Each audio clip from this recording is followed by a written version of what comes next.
le chingin thile ta kan hring nun hlui zule sale khanga be bom nen wang lai kan mang chalai kan vui tuna mi thar nung nungin nuing ka thalia mi boy du lavin ka ngai lo mang nun hlui kha khem na tin reng kan lang to lo me himalo malama kan mi ho lai te kha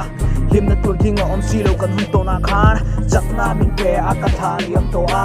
min khal to long khang kan nun hlui ten min veng min thi reng jung nung beran boy na ka to in ka rim pui ber la li shua ama chung ka kaya tu na chung ka fima ama chung ka tanga tu na chung ka choka chon na tu ka ma mi shua ya eng ma ka lao to lo nge mi khem mo tri tu itan kum le dialin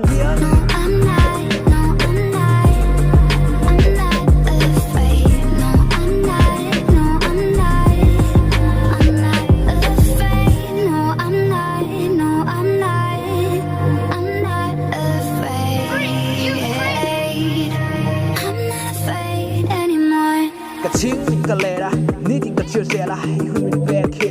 tu na the ma te tong ma ila i mi ro pi fa ke ni sara ru to le ko ni le har sak ka le bua la vin ka ngai lo ma nun lui kha